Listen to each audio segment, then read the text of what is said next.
Righto guys, so in today's video, I wanted to take you through a guide on how I trade prop firms, how I've been able to take out consistent payouts over the last year and a half using simply ICT macros. Let's get straight into it. I want to talk about three main prop firms being My Funded Futures, Top Step, and Apex Funded Trader. Now, just to put it out there, this video is not financial advice. What I'm saying here is just personally what I've done. And I'm going to give you multiple strategies of ways that I've passed accounts and received payouts. So we're going to talk about both, right? And the most two recent payouts I've got were this month in the last 14 days. I'll put those on the screen here. Received two payouts from two expert accounts with My Funded Futures. But we'll talk about it all, right? We'll talk about the structure. We'll talk about how to pass accounts, how to get payouts. And essentially, if you haven't seen my previous video, check that out. The link will be in the description below. That actually takes you through an in-depth description and tutorial as to my strategy and how I trade that in the markets. With that being said, guys, I want to go through the flowchart that you see here. Now, just to put it out there, guys, we're going to talk today about 50K accounts. That's what I personally use. A lot of people ask me, why is it the case? If you look into the rules of all the major prop firms, Apex, Top Step, and My Funded Futures, the risk to reward capabilities and the actual drawdown capabilities are much better on this account as opposed to an 100 and also 150K. Also, it costs less money, so there's less barrier to entry, which is a good thing, especially when you're learning, or especially if you want to stack up those accounts and then you take into account the activation fee. Technically, there's two ways to do this, and I wouldn't say one way is better than another, but I can talk about what I've done because I've done both. I've done both the low risk approach on the left-hand side in green, and I've also done the high risk approach on the right-hand side in red. You may be asking here, well, which is better? How can I pass quicker? But it's not always about passing quicker, because passing quick or making money quick does not equate to consistent profits in the market. Please keep that in mind as we talk about this segment. So we'll talk about both, and this is just my personal experience. It's not financial advice. The low risk approach is exactly how the name sounds. You're going to take a slow and steady approach, which means you're not going to be risking that much, but you're going to accept that it's going to take a little bit more time as opposed to if you're doing the high risk approach. So for example, in this situation, if you have a profitable model and a profitable edge, and you're risking roughly about, $200 to $300, that's the risk amount. Most prop firm accounts, as we know, you've got to reach a $3,000 target, right? When I've done this low risk approach, it takes anywhere from maybe 7 to 20 days, but you have to accept that, right? So it could take you a month, a couple weeks, 1 week, depending on how much of a streak you have in trading, depending on your winners, your losers, how the market conditions are. Now, to be honest, it doesn't really matter if I'm doing the low risk or the high risk approach. The risk to reward I'm aiming for, I'm not going for a crazy 1 to 6, 1 to 7. Most of my trades are going to be a 1 to 1 risk to reward or a 1 to 2 risk to reward. But why is it the case? There is much more chance of these trades hitting, much more chance, right? And what I like to do if I'm doing a low risk account, I'll start with a 1 to 1 and then I'll try to hold runners for about a 1 to 2. You're keeping that risk to reward very small and you're going for those small hits that consistently add up over time.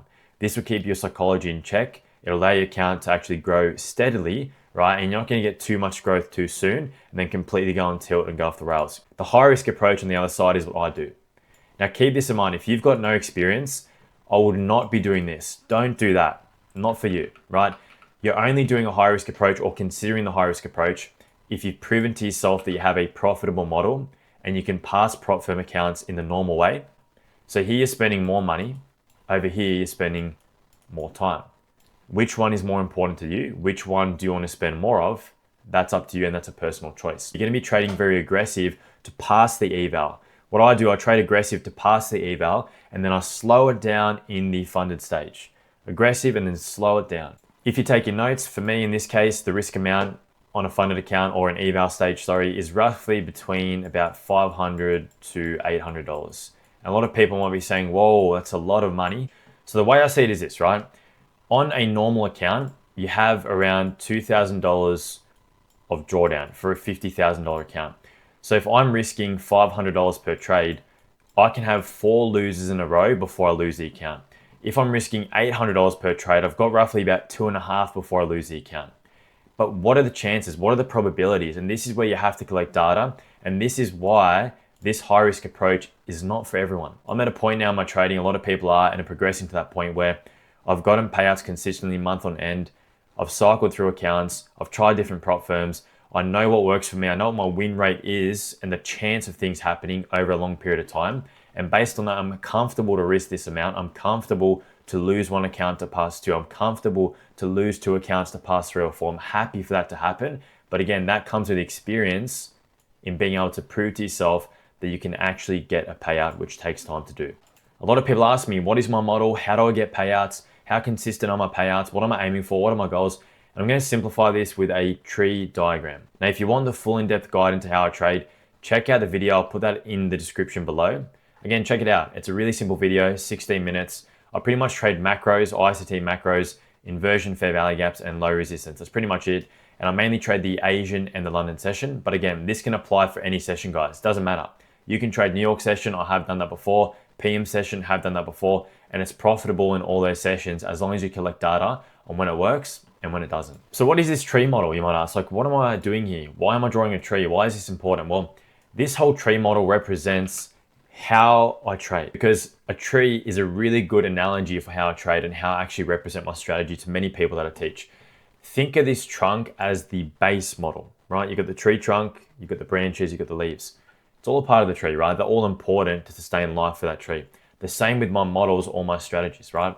I'm not just trading one thing, I'm trading multiple things, but combining those together to have a high probability outcome. So at the bottom here, like a lot of people know, I trade macros. Macros are my main strategy and my main model. And all a macro is, it's a time window that exists 10 minutes before and 10 minutes after every single hour. I've made many videos on this. This is what my YouTube is structured around. And it's what I teach for free on YouTube here and in my Discord community. Now from that tree trunk, that's the basis of my model. We work our way up, right? We work our way up. And this is where I look into other things too, right?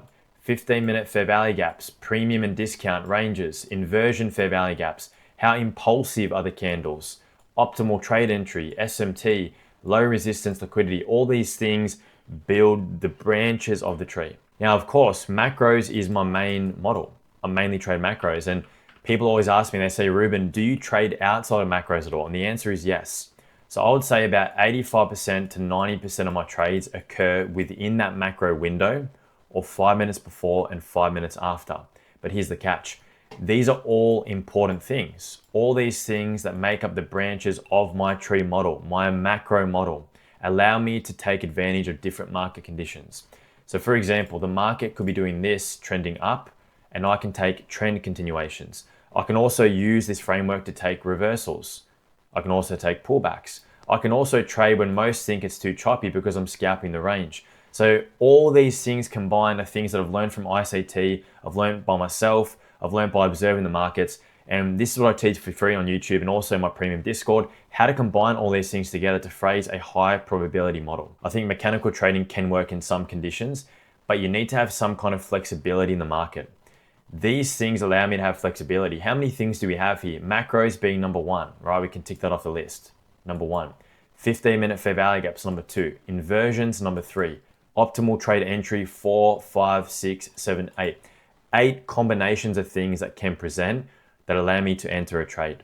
The macro is the time, by the way, if you're writing this down, the macro is the time element, and these things are the price element. I want you to ask yourself this question, which is, can you simulate the funded account conditions multiple times in an evaluation account? Because this will determine, in my opinion, it's what determined for me when I went from the low risk approach to the high risk approach. The proven consistency over multiple weeks, they're now ready to take it to the next level. It's a process, right? It takes time. Don't rush it. Take your time and you'll get there in the end. With my funded futures, let's say you buy a starter account. It's roughly around 120 Australian dollars. I think it's about 80 or 90 US, right? Roughly about that in Australian dollars. And in order to get a payout, let's assume you had a funded account, you need 5 times $100 days to get a payout. So all I'm trying to say with this question is, can you actually do that? In a whole month, how many times can you have winning days of $100? You want to document that.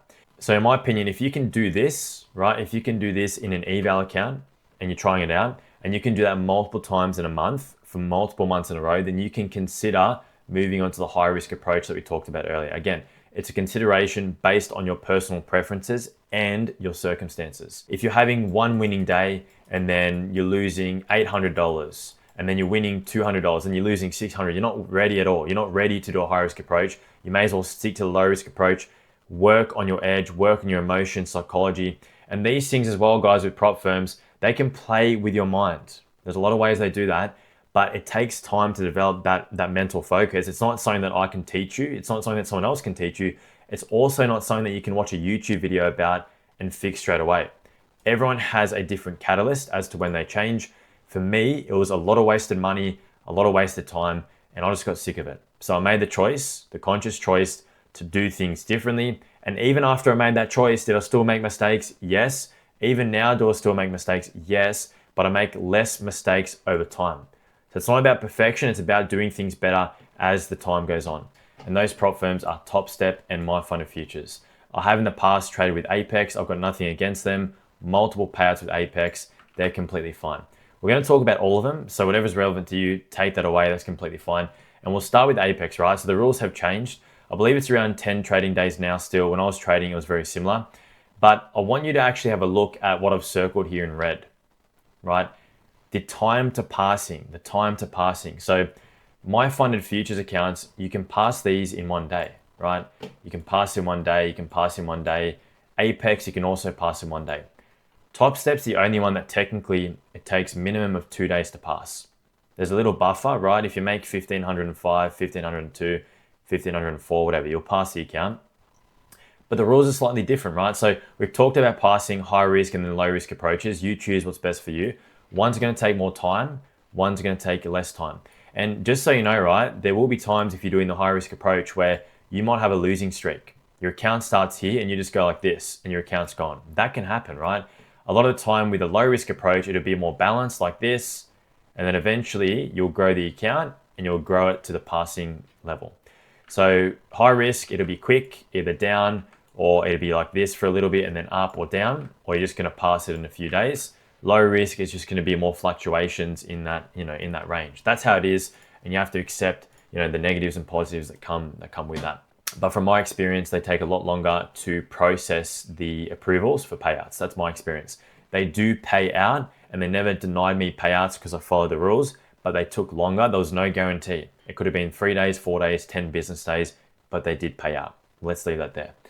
Top Step, really good. I went from Apex and then I moved over like this to Top Step.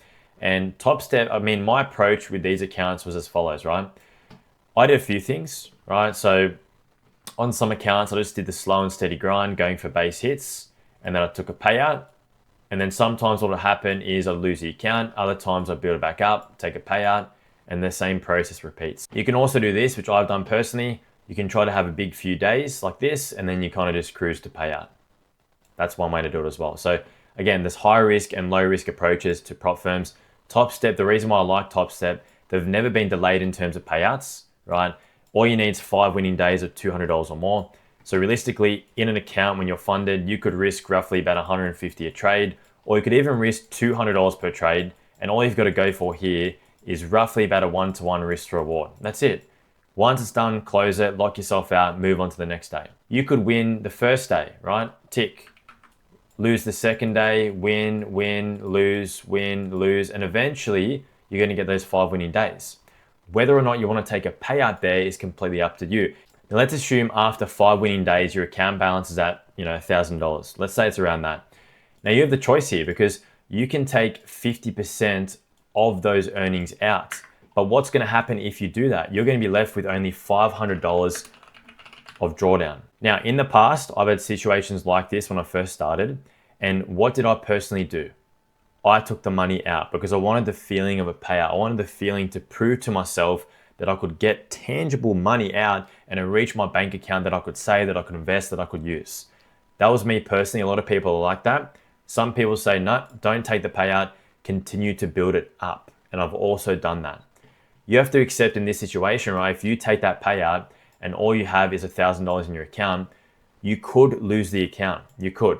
With only $500 drawdown, if you have a losing streak, you could lose the account. If you're risking $200 per trade, all it takes is 3 losing trades, 2.5 losing trades, and the account's gone.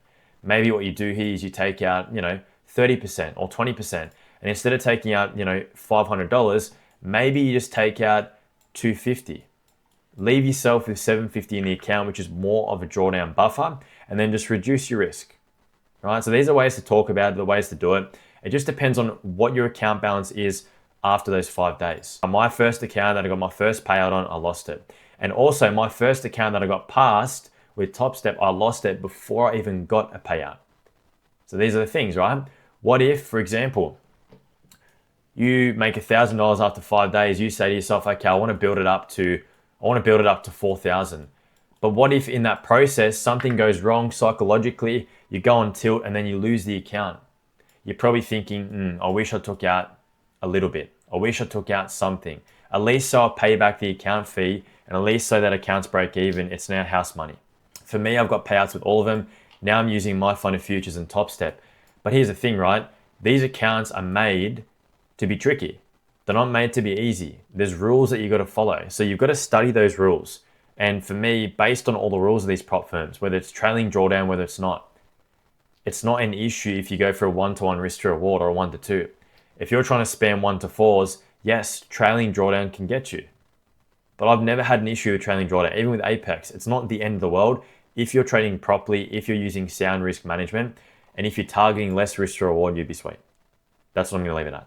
And I just wanted to do a little brief kind of overview of the accounts in my fund of futures. With TopStep, it's just one account, right? You can copy trade those. I've never done that. I just trade individual accounts, one for Asian session, one for London. That does completely fine. With my fund of futures, I've gotten payouts with both, right? I've gotten payouts with starter accounts and recently with expert accounts. And here's the thing, right? Starter accounts, the cheapest in terms of entry, but they've got more rules, right? You've got consistency rules. You can't start with maybe 2 minis, 3 minis if you'd like to. Expert accounts, it costs more money up front, but there's way less rules when you're funded. So you can literally, with an expert account, if you wanted to, have a few big days and then just cruise. With the starter account, you can't do that. It's more about consistency. And the same with a lot of these other prop firm accounts. If you go straight to funding, like you pay extra money to go straight to funding, it has consistency, which is not the biggest deal. You just got to go for those base hits. And this is where the base hits add up. This is where the 1-to-1s, the 1-to-1.5s, these things will add up. So to conclude this video, I wanted to actually break down some actionable steps that you can take if you're looking to implement this. So firstly, determine what prop firm you want to trade with or prop firms. Consider your situation, what's going to be better if you want to do the low risk or high risk approach. And then consider those numbers and tweak that. Tweak that based on your needs and based on your circumstances. From that point, guys, pick a strategy. It doesn't have to be my strategy. If you want to look at it, that's fine, right? What I teach here in the Discord, this is the free section, and what I teach to my premium Discord and on YouTube here, it's a really easy to implement strategy. It's macros, inversion, fair value gaps. And again, like I said, in the description below, I've got the access link to my free Discord, what you're seeing here. And also I'll give you a link there to my recent video. It goes through 16 minutes, my model. Use this, use something similar and collect data on it, guys. So choose what risk you want to take, accept the benefits and negatives of both approaches, depending on what you choose.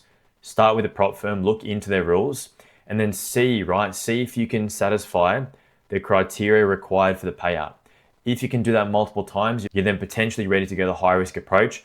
If not the end of the world. You just keep trying, keep pushing forward. The main thing is, guys, that you have to stay consistent and you have to have faith and you have to have trust in yourself, right? Everyone here, we work together. A lot of people trade the NASDAQ mainly. We talk about it, all different sessions, the Asian session, London session, and also the New York session. With that being said, guys, I'm going to conclude this video here. I hope it's been very insightful.